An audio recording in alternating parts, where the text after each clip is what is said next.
আসসালামু আলাইকুম। মাংস পিঠা, সংসার পিঠা, জামাই পিঠা, কে কি নামে চিনেন এই পিঠাটাকে আগে কমেন্ট করেন, তারপরে বলতেছি। এই পিঠাটা এতটাই জনপ্রিয় যে পছন্দ করে না এমন লোক আমি মনে হয় খুঁজেই পাবো না। আজকে এই মজাদার মাংস পিঠার রেসিপিটাই আপনাদের সাথে শেয়ার করব, পুরো ভিডিওর সাথেই থাকবে। আজকে আমি গরুর মাংস দিয়ে এই মাংস পিঠাটা তৈরি করব। আপনারা চাইলে মোরগের মাংস বা মুরগির মাংস দিয়েও কিন্তু তৈরি করতে পারেন, কিন্তু গরুর মাংসের মতো টেস্টটা পাবেন না। যাই হোক, গরুর মাংসটা প্রেসার কুকারে ভালো করে সিদ্ধ করে নিয়েছিলাম, হাত দিয়ে ছাড়িয়ে নিছি। আপনারা পাটার উপর ছেঁচে নিতে পারেন। মাংসটার দিকে ছাড়িয়ে এখানে হচ্ছে আটা খুলে নিব, মানে চালের গুঁড়ির আটা। ফুটন্ত গরম পানির মাঝে স্বাদ মতো লবণ, তারপরে চালের গুঁড়ি দিয়ে ঢাকনা দিয়ে 10 মিনিটের মতো ঢেকে রেখে দিব। 10 মিনিট পরে চালের গুঁড়িটা পানির সাথে ভালো করে মিশিয়ে নিব। মেশানো হয়ে গেলে আরো 10 মিনিটের মতো ঢাকনা দিয়ে ঢেকে রেখে দিব। এতে করে চালের গুঁড়িটা ভালো করে সেদ্ধ হয়ে যাবে। সামান্য একটু ঠান্ডা হয়ে যাওয়ার পরই হাত দিয়ে মথে নিব। এই ফাঁকে এদিকে মাংসটা ভালো করে হচ্ছে একটু ভাজি করে নিব। মাংস ভাজি করার জন্য বেশ খানিকটা পরিমাণ পেঁয়াজ দিয়ে দিছি। আপনারা হচ্ছে পেঁয়াজের পরিমাণটা একটু বেশি করে দিবেন, এতে করে মাংসের পুরটা খেতে কিন্তু বেশ ভালো লাগে। এদিকে সামান্য পরিমাণ মশলা দিয়ে দিলাম, হলুদের গুঁড়া, মরিচের গুঁড়া, ধনিয়ার গুঁড়া, স্বাদ মতো লবণ,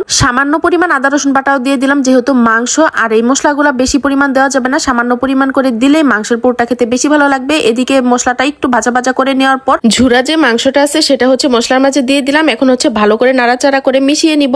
এই মাংসটা আমরা সম্পূর্ণ ভাজির মতো করে রান্না করব। এখানে কিন্তু কোনো প্রকারের পানি অ্যাড করা যাবে না। শেষে হচ্ছে একটু কাঁচামরিচ দিয়ে দিলাম, যেহেতু আমার মেয়ে ঝাল খেতে পারে না। মাংস ভাজিটা এদিকে ঠান্ডা হতে থাক, আর এদিকে যে আটাটা খুলে রাখছি সেটা হচ্ছে ভালো করে মথে নিব। এটার মাঝে কিছুটা পরিমাণ সয়াবিন তেল দিয়ে দিবেন, এতে করে হাতের মাঝে লেগে ধরবে না। আমি হচ্ছে শেষের দিকে কিছুটা পরিমাণ সয়াবিন তেল দিয়ে তারপরে ভালো করে মথে নিছি। এতে করে সুন্দরভাবে মথা হয়ে গেছে, একদম সফট নরম একটা ডো তৈরি করে নিব। এখন চলে যাব পিঠা তৈরি করার কাজে। আজকের পিঠা আমি দুই ভাবে তৈরি করব। কিছুটা হচ্ছে একটা সাজ দিয়ে তৈরি করব, আর হচ্ছে কিছুটা হাতেই তৈরি করব। প্রথমেই হচ্ছে একটা রুটি তৈরি করে নিলাম। রুটিটা কিন্তু আমি খুব একটা পাতলা করি নাই, খুব একটা পাতলা করলে সেটা আবার ফেটে যেতে পারে। এদিকে হচ্ছে মিডিয়াম সাইজের রুটিটা করে, আর এদিকে সাজের উপরে রুটিটা বসিয়ে পোরটা, মাংসের পোরটা হচ্ছে ভেতরে ভরে দিলাম। তারপরে এভাবে চেপে তারপরে হচ্ছে সাইড দিয়ে কেটে ফেলে দিছি, আর সুন্দর একটা সাজের পিঠা তৈরি হয়ে গেল।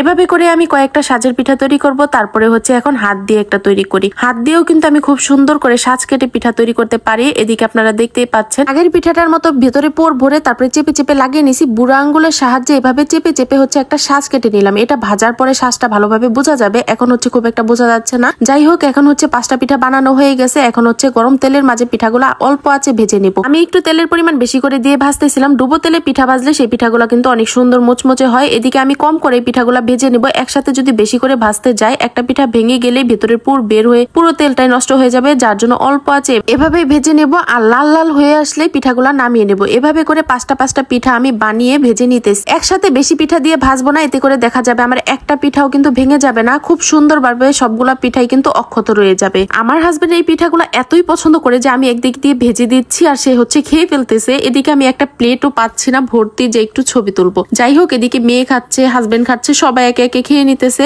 ফাইনালি এই কটা পিঠা বাকি রয়েছে শুধুমাত্র ছবি তোলার জন্য। একটা পিঠা আপনাদের সাথে ভেঙে শেয়ার করি কতটা মুচমুচে হয়েছে। আর এই পিঠাটা আমি হাতে সাজ কেটে নিয়েছিলাম, দেখতেও কিন্তু মাশাআল্লাহ অনেক সুন্দর হয়েছে, খেতেও মাশাআল্লাহ। তো যাই হোক, আল্লাহ হাফেজ।